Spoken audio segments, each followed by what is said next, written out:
प्रियो, आज आपके सामने मनुष्य के जीवन के विषय में कुछ बातों को बताना चाहता हूं। सबसे पहले, मनुष्य कौन था? हिजकिय्याह का पुत्र था। हिजकिय्याह कौन था? एक अद्भुत आत्मिक व्यक्ति था। यहूदा राज्य पर शासन करने वालों में हिजकिय्याह बड़े ही धार्मिकता के साथ परमेश्वर की आराधना किया, परमेश्वर की सेवा किया। और उसी समय परमेश्वर जब हिजकिय्याह को बहुत आशीष दिया, एक समय आने पर घमंड किया, फलस्वरूप रोग को मोल लिया। जब वो रोग से दुख उठा रहा था, भविष्यवक्ता आकर कहा, तू मरने वाला, अपने परिवार को जो परामर्श देना है दे। इस तरह कहने से हिजकिय्याह आंसू बहाकर प्रार्थना किया, अभी के अभी मेरी मृत्यु होगी कहने से मैं इसके लिए तैयार नहीं हूं, मुझ पर तरस खाइए, ये कहकर आंसुओं के साथ प्रार्थना किया। इस तरह जब हिजकिय्याह आंसू बहाकर प्रार्थना किया, तरस खाकर, दया करके, परमेश्वर हिजकिय्याह की आयु 15 वर्ष बढ़ा दिया। वो मर जाने वाला था, लेकिन मर जाना था ऐसे समय में पश्चाताप करके। जब आंसू बहाया, हिजकिय्याह पर परमेश्वर तरस खाया।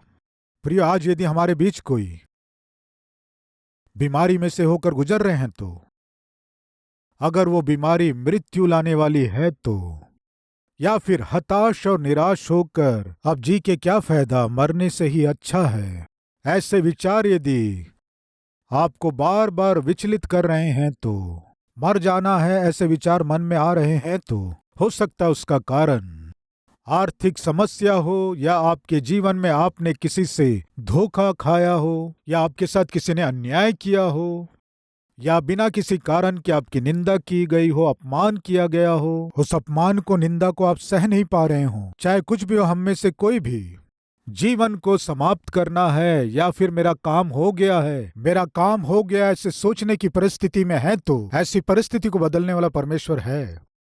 आपको चंगाई देने वाला परमेश्वर है।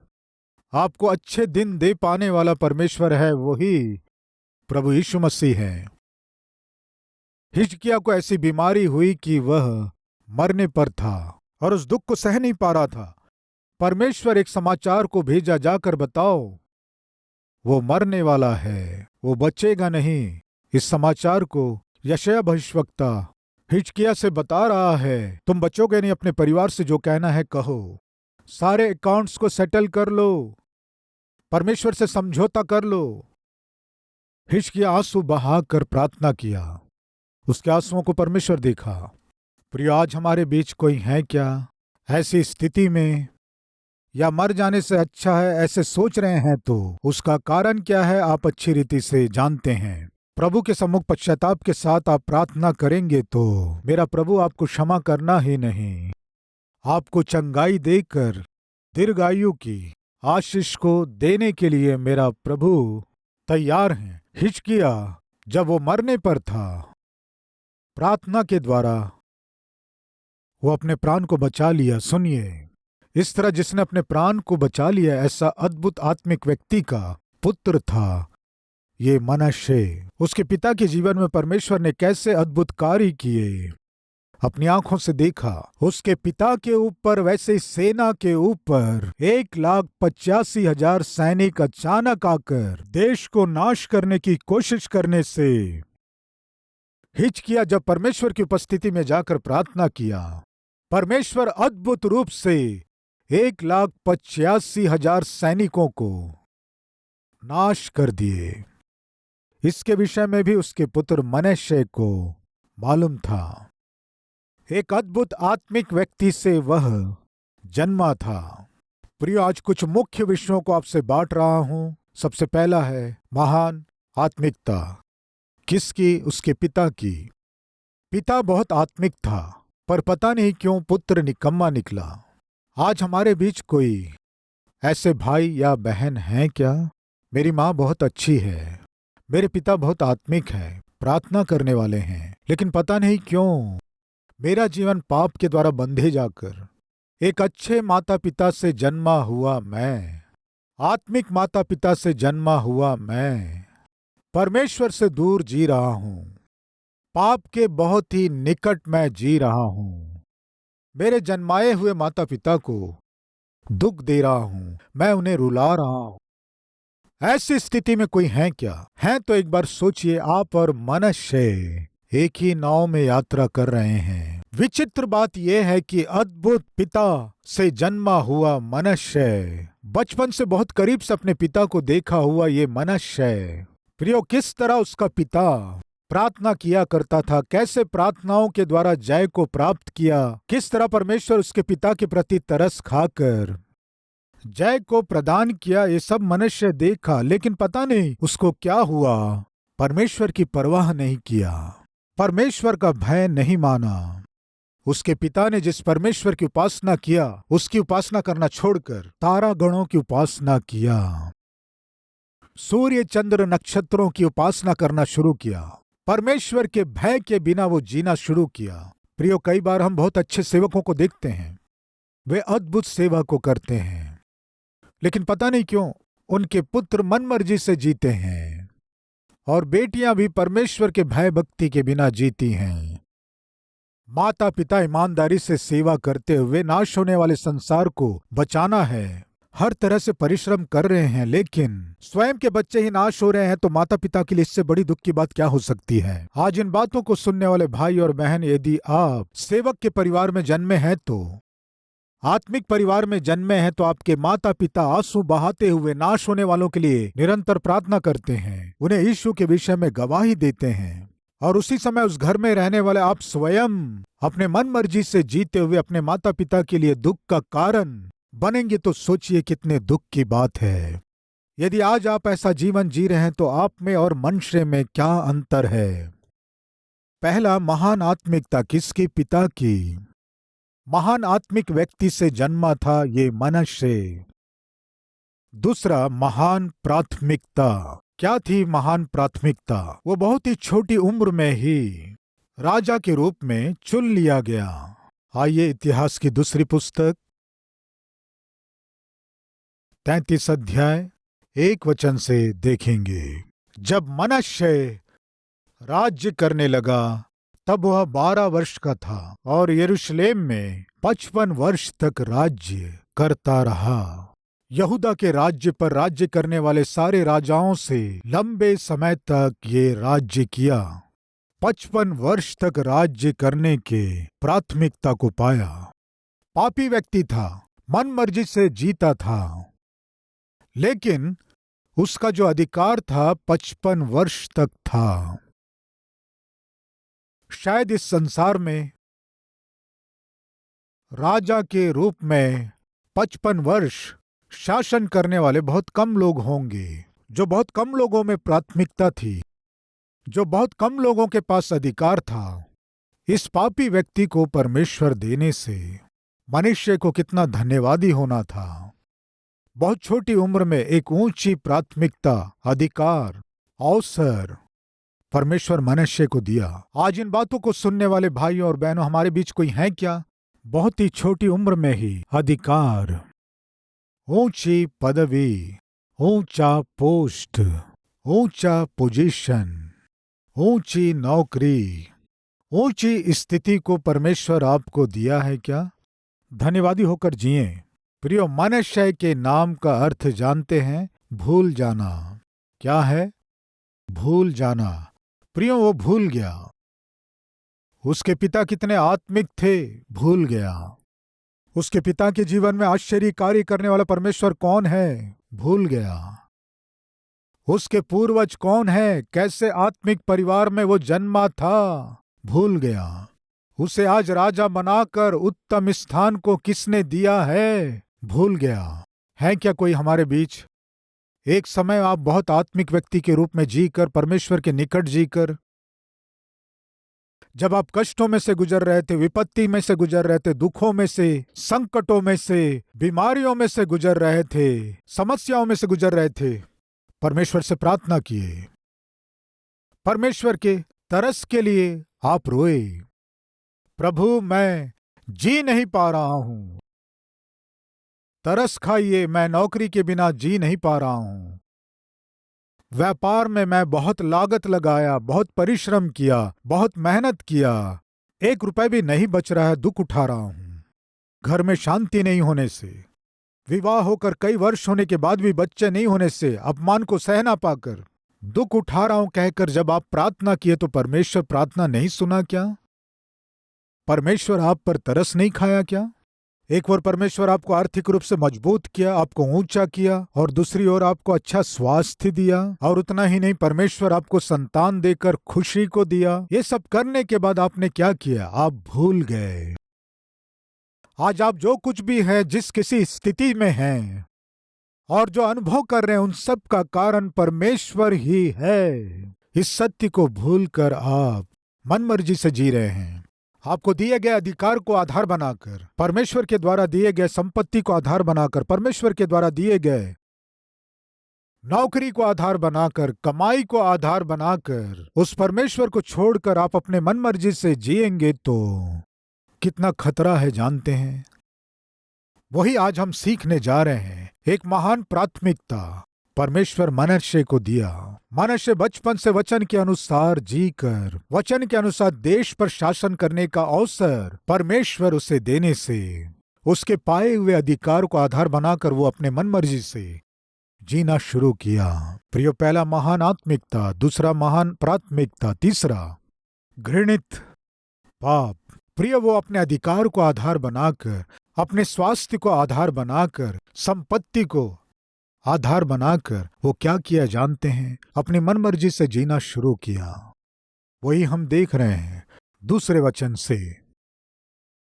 उसने वह किया जो यहोवा की दृष्टि में बुरा था, अर्थात उन जातियों के घिनौने कामों के अनुसार जिसको यहोवा ने इजराइलियों के सामने से देश से निकाल दिया था।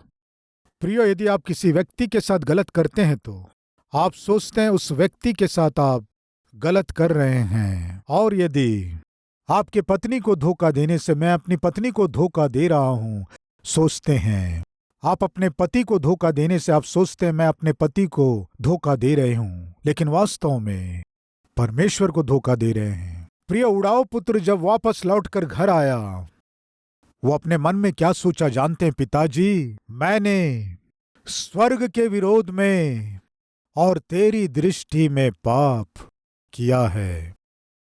पिता को छोड़कर चले जाना पिता के विरुद्ध किया गया पाप है, लेकिन ऐसे पिता को जिसने दिया उस परमेश्वर को छोड़कर चले जाना परमेश्वर के विरोध में पाप करना है। आप जो भी पाप करते हैं परमेश्वर के विरोध में कर रहे हैं। प्रिय, आप में से कोई भी ये ना सोचें मेरे पाप को कोई देख नहीं रहे हैं, मैं अपने किए गए पाप को छिपा लिया हूं, किसी को दिखाई नहीं देगा, बाहर प्रकट होने का चांस नहीं है, क्योंकि मैंने ढांप दिया है, छिपा दिया है, बाहर बिल्कुल प्रकट नहीं होगा। मत सोचिए, क्योंकि आप बहुत ही चालाकी से मनुष्य देख ना सके, मनुष्य को दिखाई ना दे, आपके पाप को छिपा सकते हैं, आपके पाप को ढांप सकते हैं। आप किसके साथ पाप किए, कौन कौन से पाप किए, क्या क्या पाप किए और अभी क्या क्या पाप कर रहे हैं। हो सकता है वो आपके पति को मालूम ना चले, हो सकता है आपकी पत्नी को ना मालूम चले, हो सकता है आपके माता पिता को मालूम ना चले, आपके मित्रों को, आपके क्लासमेट को मालूम ना चले, आपके रूममेट को पता ना चले, या फिर आप जिससे प्रेम करते हैं उस लड़की को मालूम ना चला हो आप कितने धोखेबाज लड़के और लड़की हैं। लेकिन परमेश्वर को पता है। आप कितने बुद्धिमानी से भी उस पाप को छिपाने की कोशिश करें तो मत भूलिए एक दिन वो पाप प्रकट होगा। प्रियो, वो पाप ही एक दिन आपको पकड़वाएगा।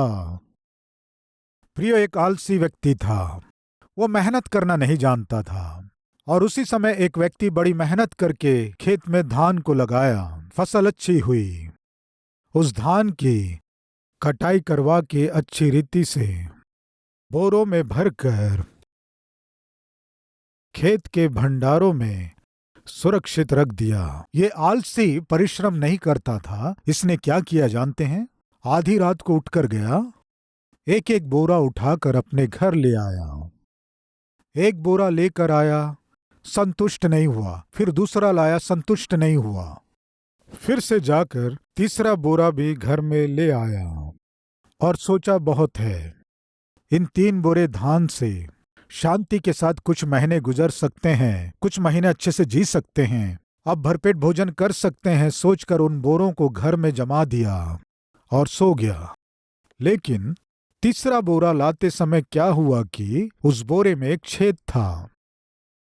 छेद होने से जिस खेत से वो उन बोरों को लेकर आ रहा था, उस बोरे में छेद था, इसलिए वो धान थोड़ा थोड़ा गिरते हुए आया। वो गिरते गिरते कहां तक आया? उसके घर तक आया। वो बहुत बुद्धिमान था। बोरे में छेद होने के कारण धान गिरता हुआ आया। ये बुद्धिमानी से क्या किया जानते हैं?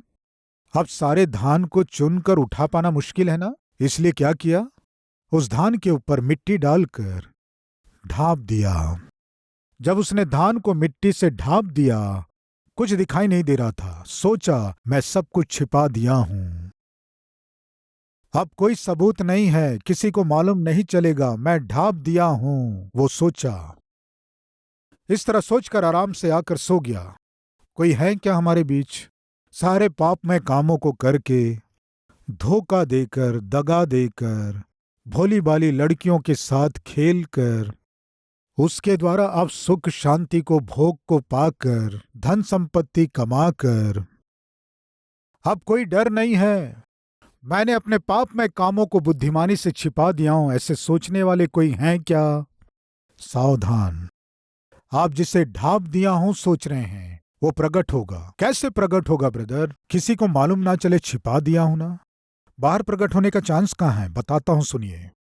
प्रियो, वो धान रास्ते भर में गिरकर स्पष्ट दिखाई दे रहा था। वो क्या किया जानते हैं? वो मिट्टी डाल डालकर उसे ढांप दिया और सोचकर खुशी से जाकर सो गया। रात में बारिश हुई प्रियो। क्या हुई? रात में बारिश हुई। वो व्यक्ति जिसने खेत में धान को सुरक्षित रखा था, बारिश गिरते ही तुरंत खेत में गया। जाकर देखने से 3 बोरे कम थे। 3 बोरे कम है, कहां गए? ये सोचकर बहुत टेंशन में पड़ गया। 1-2 दिन बीतने के बाद दुखी होकर जब खेत में गया था, बारिश हुई थी ना, वो गिरे हुए धान अंकुरित हो गए। अरे अंकुरित कैसे हो गए? हो सकता है जिसने मेरे धान ले गया है, उस बोरे में छेद होने के कारण धान गिरे होंगे और धान अंकुरित हो गए। ये सोचकर उसी रास्ते में चलते चलते चलते चलते सीधे चोर के घर पहुंच गया। दरवाजा खटखटाकर जोर से डांट कर पूछा, तुम जो 3 बोरे लाए हो कहां रखे हो? मैं कब लाया हूं? कौन से 3 बोरे? चोर को जल्दी गुस्सा आ जाता है ना। आलसियों से आप कोई सवाल पूछिए, वे जल्दी गुस्सा हो जाएंगे। जिसके पास कोई काम धंधा नहीं रहता है, जिसके पास कोई काम नहीं है, आलसी है, उसके काम के विषय में आप पूछिए, जोर से गुस्सा करेगा। इसलिए कुछ पति जल्दी गुस्सा हो जाते हैं और वैसे ही कुछ पत्नियों को भी कुछ सवाल पूछने से बहुत गुस्सा होते हैं। कारण क्या है जानते हैं? देखिए, यही है, आलसियों को गुस्सा जल्दी आता है। कुछ पूछें या सवाल करें तो उत्तर देने के बदले मुंह से जो पाए बोलते हैं, चीखते हैं, चिल्लाते हैं, बेइज्जत करते हैं। इज्जतदार पति पत्नी इस मूर्ख से क्या करना सोचकर खामोश हो जाते हैं। उसका लाभ उठाकर चीखने चिल्लाने वाले पति भी होते हैं, पत्नियां भी होती हैं। प्रियो, व्यक्ति चीख रहा था, चिल्ला रहा था। तब उसने कहा, चुप कर, क्यों चिल्ला रहे हो? वो कहने लगा, क्या सबूत है? मैं तुम्हारे 3 बोरों को लाया हूं, क्या सबूत है बताओ? सबूत क्या है पूछ रहे हो? तुमने जो ढापा है वही सबूत है, आओ। ये कहकर बाहर लाकर दिखाया। रास्ते भर में दिख रहा था। पकड़ा गया। वो पकड़ा गया सोचकर आप खुश मत होइए। आपने जो छिपाया वो भी एक दिन बाहर प्रकट होगा, सावधान। प्रिय, मनुष्य अपने अधिकार का इस्तेमाल करके मन मर्जी से पाप में कामों को किया, परमेश्वर के भय के बिना जिया।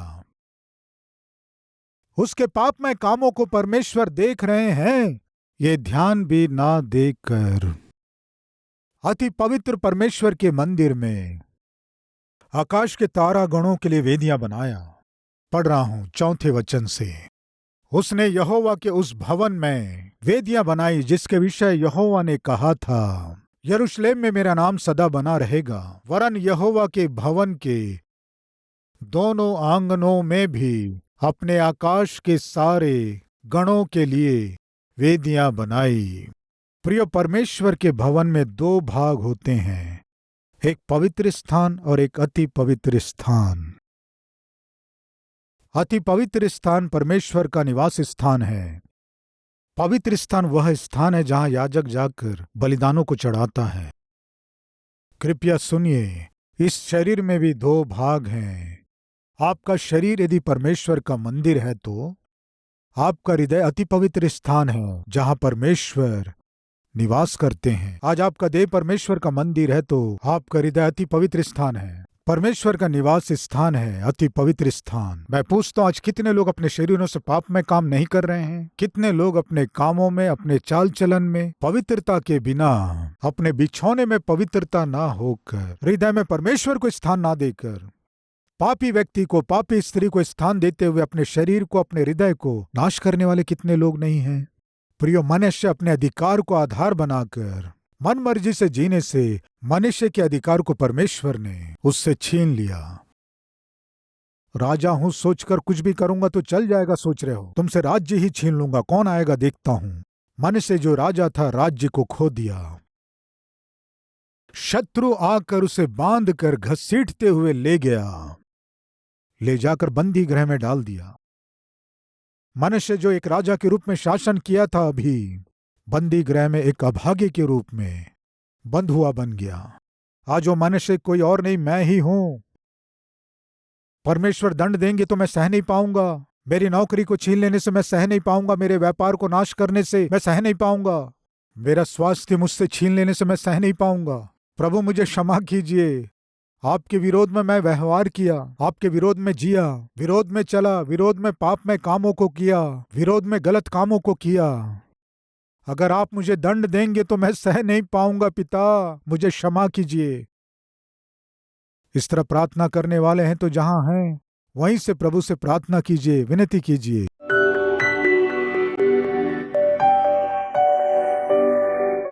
महान पवित्र प्रेमी परमेश्वर पिता, मनुष्य भूल गया पिता। मेरे पिता कितने आत्मिक थे, कैसे आत्मिक पाठों को सिखाकर मेरी परवरिश किए। आप कितने आश्चर्य कार्य करके, अद्भुत कार्य करके किस तरह उसके पिता के राज्य को स्थिर किए। वो भूल गया। उसे आपने ही अधिकार दिया है, पदवी दिया है, उस स्थान को दिए हो, वो भूल गया। फलस्वरूप हानि को मोल लिया।